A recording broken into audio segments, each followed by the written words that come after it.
Chers abonnés, je m'en vais joyeusement vous envoyer mes bons vœux pour cette belle année 2025 qui s'annonce.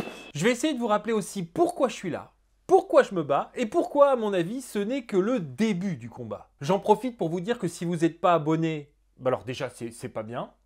Et puis voilà, c'est le moment, c'est la première vidéo de l'année 2025. Et puis moi, voilà, c'est la première chose qu'il faut faire pour me soutenir. Donc si vous aimez bien ce que je fais, abonnez-vous. Voilà, à tout de suite.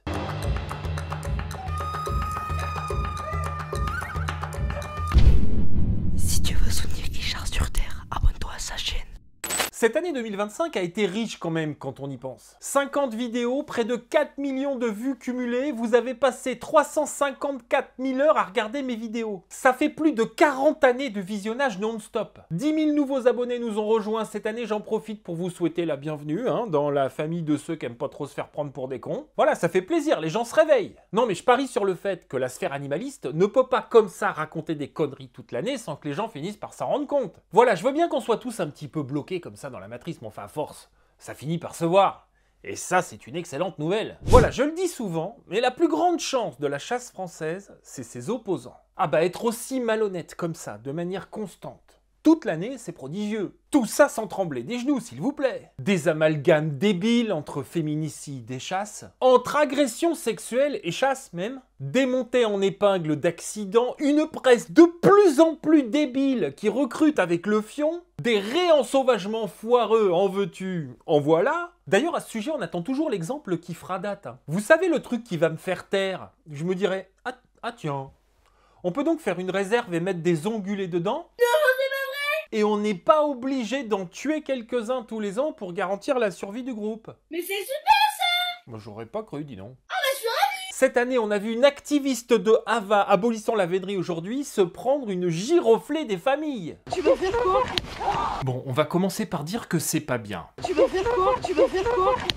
On a vu Hugo Clément nous expliquer que la chasse, c'est mieux que l'élevage. On a vu Pierre Rigaud s'énerver après l'extrême droite et perdre des abonnés. Petit message personnel aux personnes qui me suivent et qui disent on adore ce que tu fais, on te soutient, c'est super ce que tu fais pour les animaux, mais on va quand même voter pour le RN. Franchement, désabonnez-vous. 50 vidéos, mes amis. 50 vidéos, dont chacune est la démonstration de la débilité générale des VIP de l'opposition à la chasse. 50 vidéos sourcées, imagine. 50 vidéos qui démontrent que les anti-chasses sont avant tout des anti-chasseurs. Ah bah oui, ils détestent infiniment plus les chasseurs que la chasse, hein. Ah bah sinon ils seraient pas transis d'amour à l'idée du retour du loup dans nos campagnes. C'est pas le sang qui les dérange, c'est nous, les chasseurs. Au point d'en devenir complètement cons, hein. Ah bah je veux dire moi, quand je lis les articles, que je visionne les vidéos, à chaque fois je tombe de ma chaise, hein. Alors est-ce que c'est le symptôme de la débilisation générale du débat public en France, ou est-ce que c'est vraiment intimement lié à la sphère animaliste? Je saurais pas dire. Il y a sans doute un effet cumulatif. Ah bah ça leur donne un petit truc en plus.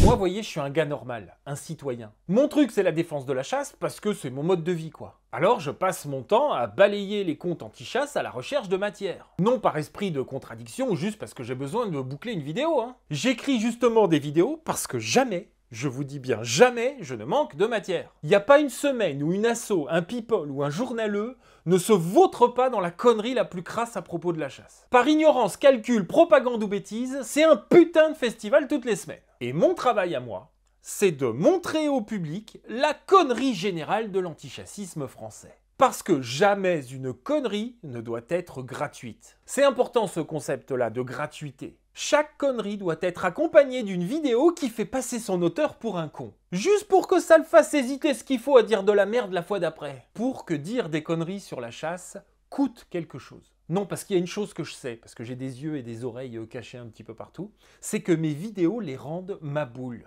Et rien que d'y penser, ça m'emplit d'une joie magnifique. Non, parce qu'avant, il suffisait simplement de dire une connerie, voilà, et puis passer à la connerie suivante. Ça laissait aucune trace, il y avait une petite musique comme ça dans la société qui voulait vous faire croire que si sur la chasse, que ça sur la chasse. Et ils s'en foutaient que ce soit vrai ou pas, enfin ils s'en foutent un peu toujours, mais je veux dire, ça coûtait rien. Et bah ça, c'est fini. Leur nom est désormais collé sur la toile avec la démonstration de leur inconsistance. Et ça, bah ça pique. Ça peut freiner quand il s'agit de parler de chasse et que en plus on n'y bite rien. Je vais vous donner un exemple parlant, Laurent Baffy. Voilà. Voilà, tout le monde le sait, Laurent Baffy, il aime pas la chasse. Lors d'une émission, il s'est foutu à raconter des conneries grosses comme lui à propos de la chasse. Alors moi, évidemment, j'en ai fait une vidéo, que je vous mets en description. Et disons les choses, j'ai démontré par A plus B, avec des sources, qui disaient de la merde. Quelques jours plus tard, j'ai reçu un mail de la part de l'équipe de l'émission. Legend de Guillaume Play, pour ceux qui connaissent. Baffy voulait mon 06. Alors j'ai transmis. Quelques jours encore plus tard, j'étais tranquille en train de boire mon café et je reçois un coup de fil. Je décroche et là j'entends « Espèce de petit enculé de chasseur ». C'était Baffy. On a discuté une bonne demi-heure et il m'a admis lui-même avoir dit de la merde. Il m'a dit en gros qu'on l'a interrogé sur la chasse, que c'était pas prévu et que du coup il a balancé les chiffres qui lui venaient par la tête sans penser plus avant. Cette sortie de Baffy sur la chasse, elle a pas été gratuite. Au téléphone, il m'a dit « Putain, mais qu'est-ce que tu m'as mis ?» Et moi, je lui ai répondu « Bah oui, mon Laurent, mais qu'est-ce que tu veux, tu montes au filet en chaussettes. » Tout ça est rigoureusement vrai, évidemment. Voilà, je me dis que la prochaine fois qu'on va interroger Laurent Baffy sur la chasse, il va peut-être y réfléchir à 2 fois avant de se lancer, comme ça. C'est ça, le coup de dire de la merde sur la chasse. C'est le risque de passer pour un con et que ça reste. Bon, alors évidemment, nous, on a nos têtes de vainqueurs, hein, les Rigaud, les Clément, Ava, le parti animaliste, One Voice, que sais-je. Eux, ils peuvent pas faire autrement, c'est leur gagne-pain. Mais je suis sûr aujourd'hui que ces vidéos qui se prennent dans le tarin à chaque fois qu'ils disent des conneries, ça finit par leur coûter quelque chose. Parce qu'attention, hein, moi je ne harcèle personne. Hein. Moi je ne fais que réagir. Si demain les champions que je viens de citer arrêtent de raconter n'importe quoi, ils auront une paix royale. Non, parce qu'on a le droit d'être anti-chasse. Si Laurent Baffy se pointe devant Guillaume Play et dit simplement « Moi, la chasse, j'estime que c'est de la merde », qu'est-ce que vous voulez que je dise? C'est son avis, non seulement il a le droit de le penser, mais il a aussi le droit de le dire. Mais si tu commences à vouloir la jouer technique en mode « Attention, je vais parler, je vais vous expliquer ce que c'est vraiment la chasse », vérifie avant, parce que sinon il y a de grandes chances que ta gueule finisse sur une miniature YouTube associée à la démonstration de ta connerie. Vous comprenez mieux ce que j'appelle le coup de dire de la merde à propos de la chasse? C'est ça mon métier, et c'est ça que je vais continuer à faire en 2025.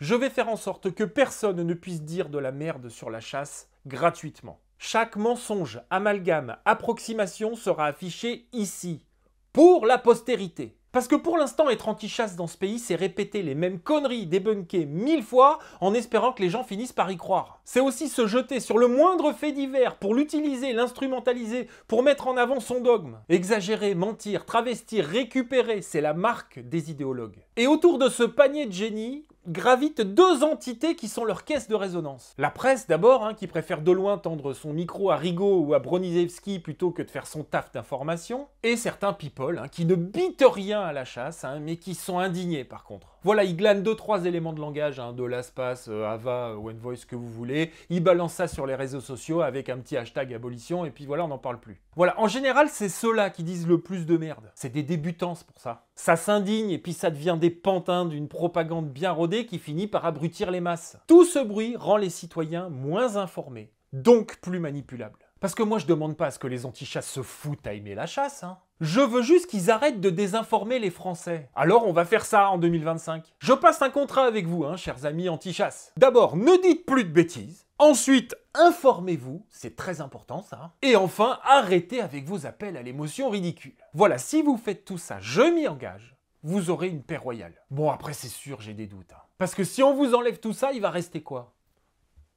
Vous aimez pas les chasseurs? C'est chaud pour remplir une année avec ça. Donc vous allez, comme d'habitude, meubler avec de la merde. Et moi, je vais afficher votre inconsistance. Voilà, on va plutôt faire comme ça. Voilà, en attendant, chers abonnés, je vous souhaite une excellente année 2025 avec de l'amour, beaucoup d'amour, la santé, puis des sous. Et puis aussi des passés mémorables, des battues miraculeuses et puis des sétères à l'arrêt. Merci à tous d'être là chaque semaine et merci de me soutenir sur les réseaux sociaux. Tata Rachel vous embrasse fort. Tous ensemble, on va essayer de faire de 2025 une année qui compte dans nos vies. Je vous fais à toutes et tous des gros bisous baveux de 2025. Je vous dis à bientôt sur Terre ou ailleurs.